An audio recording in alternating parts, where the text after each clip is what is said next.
So there's a whole range of feelings when I'm engaged in the process of making art. Certainly, excitement's one of them. When you come up with an idea, you just can't wait to get up and start working. There's nothing better. The other thing about the process is certainly dealing with disappointment. There's things that don't work out. There's things that don't work out the way you thought they were going to work out. But it's just a question of looking at those things, knowing that you're in the moment, continuing to think about what's the next step, getting back on the path and continuing that exploration. And that's really what the process really is about. When I go photograph and I see something and I'm engaged in it, I get high in a way that I never get. I'm able to see things that I wasn't seeing. The world seems dynamic, and it's like I'm awake. It usually has to do with seeing something that I didn't see a minute ago. And there it is. The light's on it perfect, the colors on it, the patina, the line, and I could see the frame around it.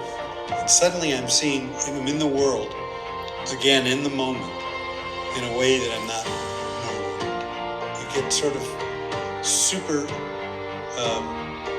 connected. I photographed a wall the other day that was a plywood wall painted blue, and it's a painting, it's beautiful. And we'd walk by that a million times or drive by it and not see it. But it's a stunning, once it's taken again in that frame and out of the context of the world, which is what photography does, you have an aesthetic that you've created that doesn't really exist. And you've taught the viewer how to see in a way that they hadn't seen before. Such that the highest compliment I've ever had was someone told me that they were walking down the street of the city and they looked at a wall and thought of me. What could be better? Because basically what they're saying is, you've changed the way I see the world. And in the beginning, what I was doing a lot of was training my eye by photographing really architectural abstraction and dealing with proportions and what was included and excluded in the frame to make a composition that was both dynamic, had tension, and was resolved.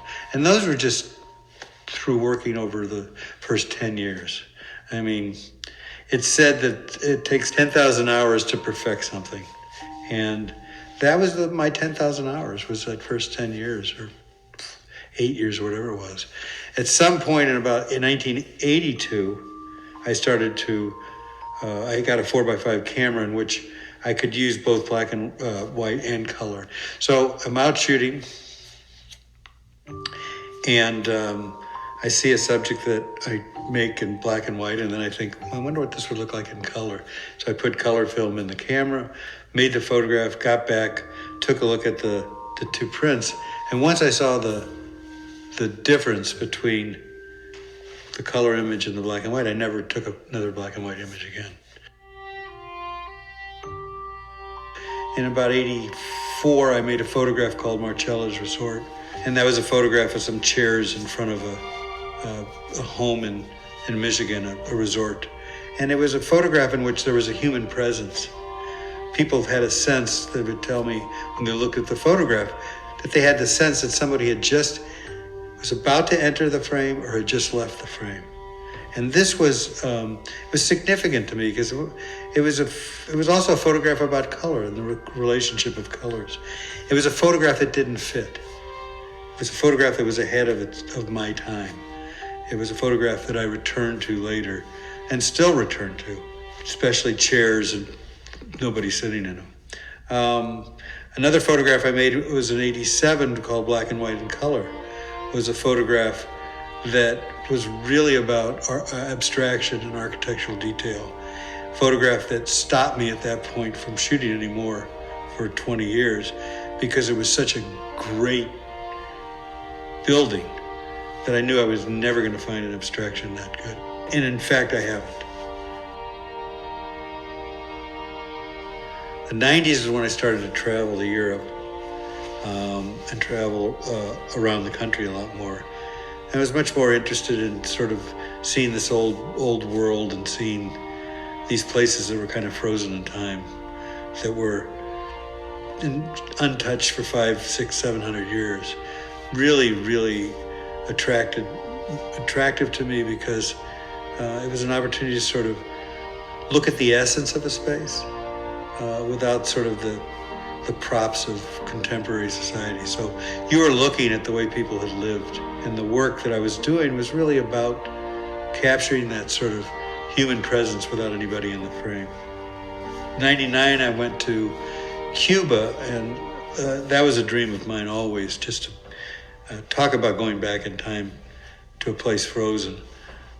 That was a remarkable experience because these people were living in the most grand, beautiful homes and interiors that over 50 years of an embargo and a socialist country had fallen apart.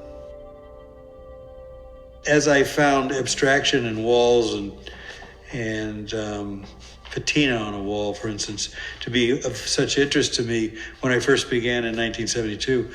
In 1999, when I was in Cuba, it was everywhere. The other thing in that period was I started photographing horses as well, which was kind of an anomaly, although I had done figurative stuff in the 70s and 80s. They were about form, and they were about portraits, about creatures that had more soul than I think we give them credit for.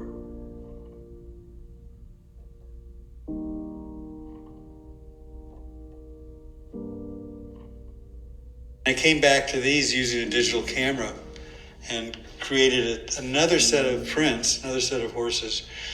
But I wanted to do something different, and I'm always sort of playing with printmaking and surfaces. And I thought, I wonder what it'd be like to seal these prints when they come off an inkjet, and then use these glazes that I Googled Van Eyck and Rembrandt to find these glazes. And I thought, well, let's see what they look like. I started doing tests. Sometimes there's too much color, not enough color. And it's sort of following just traveling down a road where you're learning things and you're taking turns based on what you learn.